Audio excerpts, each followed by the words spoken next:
Welcome, and thank you so much for joining us at the AAA team, which are advocates for access and accountability. It is a group of families from across Ontario with loved ones in group homes or long-term care facilities that we have actually faced intimidation, harassment, bullying as we try to support our loved ones in these settings.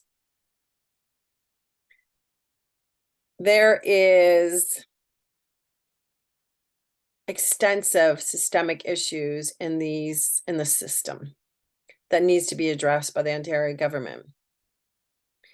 It is unfathomable that government funding is being given to service providers and they've excluded family and guardians out of the whole process in that care, particularly when it relates to development and services. In Ontario, $2 billion is invested on a yearly basis to 250 service providers, of which there is no sort of accountability and sort of program standards or supports.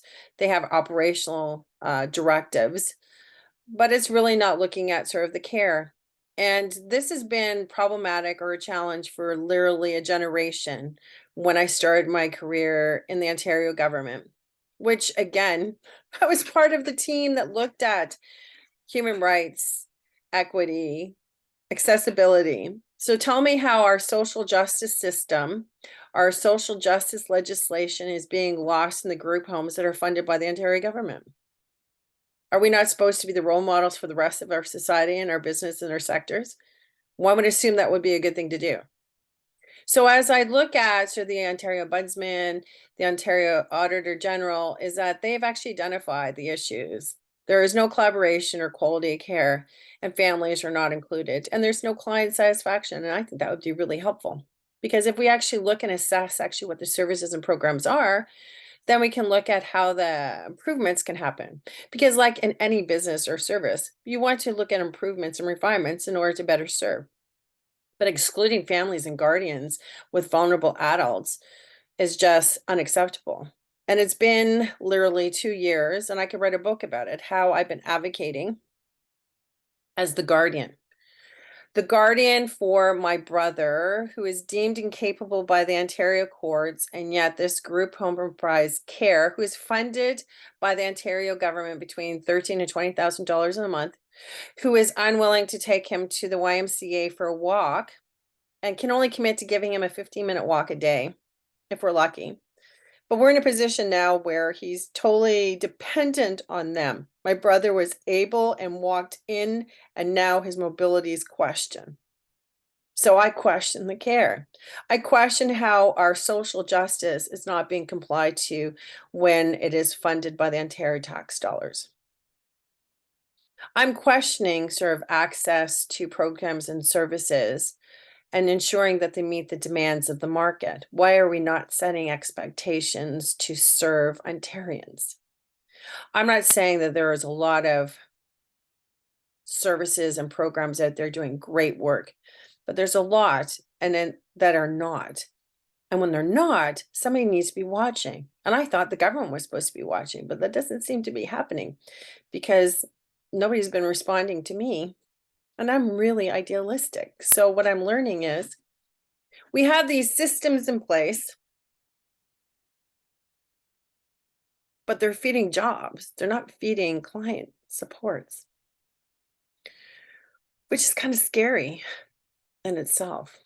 So we have to bring some changes to this because we're all going to be in a position of being vulnerable in our life. And I surely want to be in a position where there's care, compassion, and somebody monitoring that performance or that service. And then my rights will always be respected. And when those organizations that choose to violate it, they get penalized for it. Because I think that would be the driving force, particularly when they are entirely reliant on the Ontario government to exist. And I can assure you that they don't actually instill the values that we have in our society. So the question is, how are we going to monitor it to make it happen? And that comes by ensuring that family and guardians are part of that care plan. There's no reason why the government gives $13,000 to $20,000 a month for my brother's care, and I'm not included in that process. I keep asking for the information but nobody gives it to me.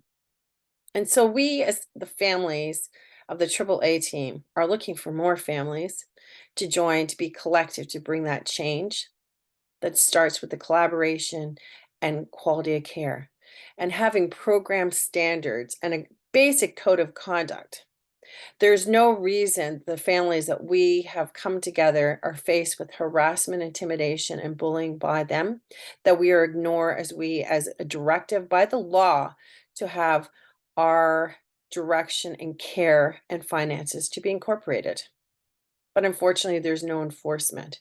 So if there's no enforcement, is it the idea that there's a careless society?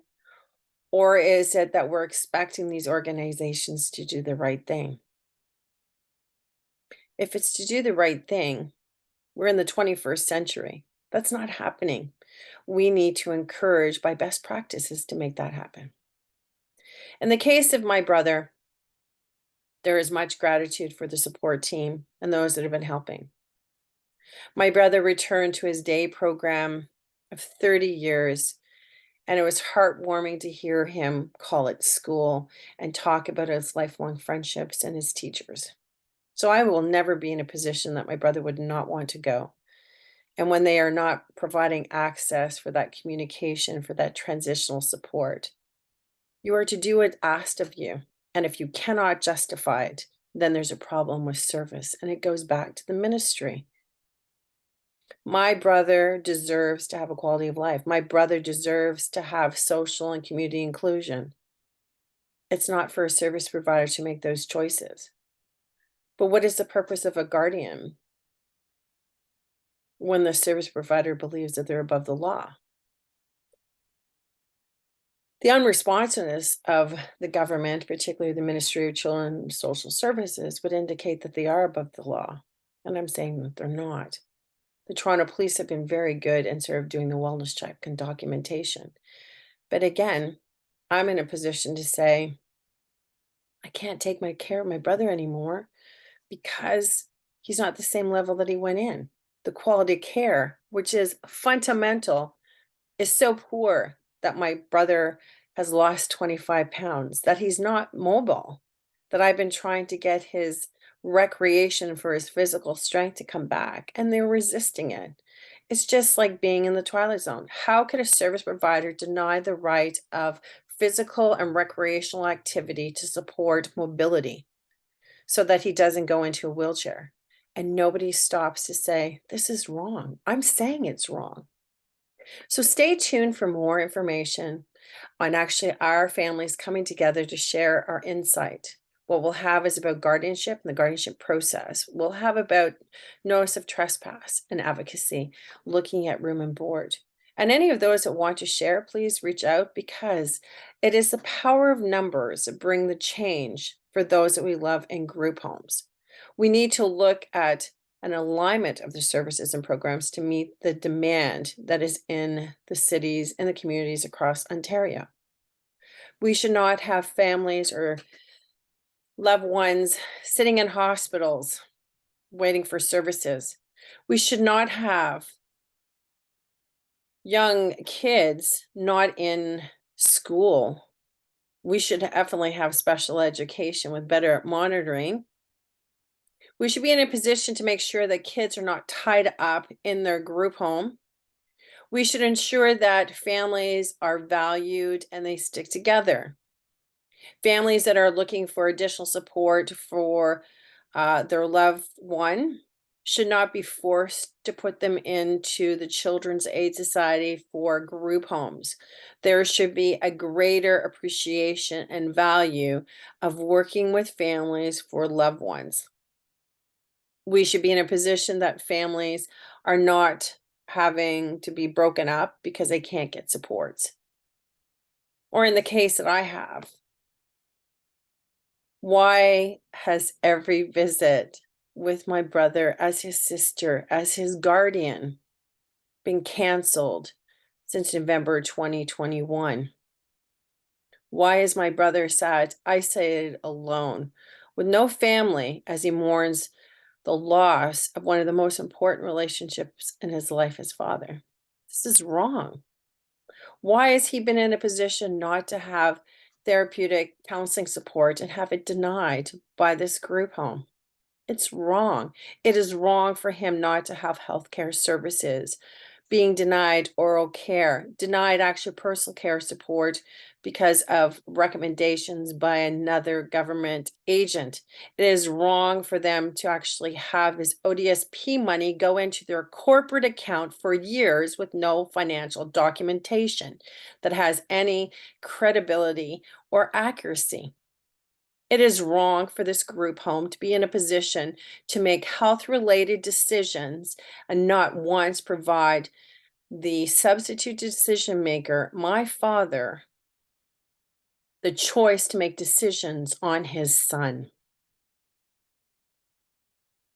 It is wrong for my brother to be in a position to not go to his day program because his care provider doesn't want him to go, and that they're not willing to explain their non-service or to address safety issues.